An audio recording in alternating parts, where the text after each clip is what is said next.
किसी ऐसी प्रॉपर्टी के संबंध में जिसके संबंध में पूर्व में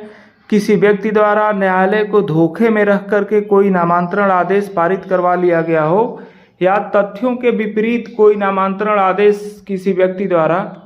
अपने हक में पारित करवा लिया गया हो और उस नामांतरण आदेश की जानकारी आपको बाद में होती है जब उस व्यक्ति द्वारा नामांतरण आदेश एक पक्षी रूप से करा लिया जाता है, और उसके बाद में आपको इस बात की जानकारी होती है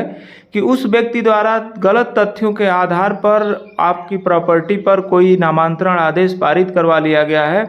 या किसी विक्रय विलेख के आधार पर कोई नामांतरण आदेश गलत तरीके से अगर पारित करवा लिया जाता है जिस प्रॉपर्टी में आप सह-खातेदार हों, तो आपको उस स्थिति में क्या करना चाहिए और किस तरह से आप उस नामांतरण आदेश को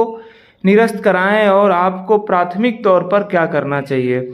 इसके संबंध में हम लोग आज जानेंगे। और यदि आज तक आपने हमारे चैनल को सब्सक्राइब न किया हो तो ऐसी ही जानकारी के लिए कृपया हमारे चैनल को सब्सक्राइब करें। तो सर्वप्रथम अगर आपको जब इस बात की कोई जानकारी होती है कि आपकी किसी प्रॉपर्टी के संबंध में किसी व्यक्ति ने झूठे और निराधार तथ्यों के आधार पर कोई नामांतरण आदेश पारित करवा लिया है, या कोई सेल डीड तहरीर हुई है और उस सेल डीड के आधार पर अगर आपकी प्रॉपर्टी पर किसी व्यक्ति द्वारा गलत तरीके से कोई नामांतरण आदेश पारित करवा लिया गया है, तो जब आपको इस बात की जानकारी होती है तो सर्वप्रथम आप इस बात की जांच करें कि वह नामांतरण आदेश किस न्यायालय द्वारा पारित किया गया है, और उस पत्रावली का अवलोकन करें और उस पत्रावली के अवलोकन में इस तथ्य का ध्यान दें कि जो न्यायालय ने नामांतरण आदेश पारित किया है वह किस स्थिति में पारित किया है और किन साक्ष्यों के आधार पर पारित किया है। अगर आपको उसके अवलोकन से ये पता चलता है कि नहीं, उसके द्वारा जो न्यायालय ने नामांतरण आदेश पारित किया है वह जो है त्रुटिपूर्ण है और गलत तरीके से पारित किया गया है, तो उस नामांतरण आदेश के विरुद्ध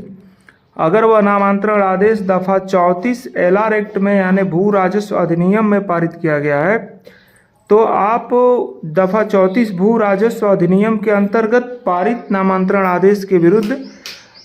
भू राजस्व अधिनियम की धारा 201 के अंतर्गत कायमी प्रार्थना पत्र यानी रेस्टोरेशन प्रार्थना पत्र सेम न्यायालय में, जिस न्यायालय ने उस आदेश को पारित किया है उसी न्यायालय में आप कायमी प्रार्थना पत्र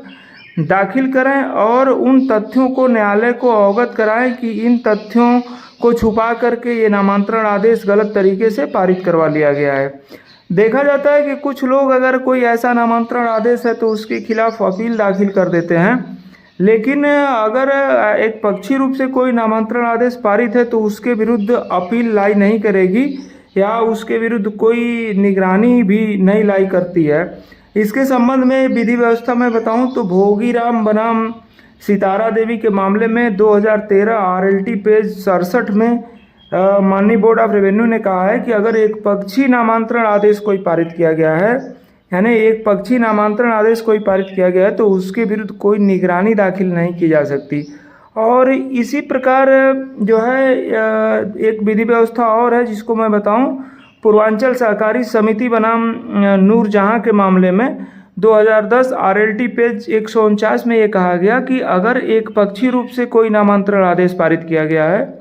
तो उस एक पक्षी नामांतरण आदेश के विरुद्ध अपील नहीं दाखिल की जानी चाहिए, यानी उसके विरुद्ध आप जो है 201 LR एक्ट में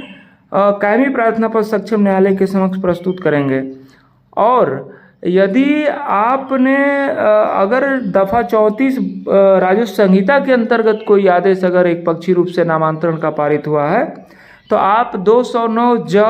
के अंतर्गत 209 ज उत्तर प्रदेश राजस्व संहिता के अंतर्गत कायमी प्रार्थना पत्र प्रस्तुत करेंगे।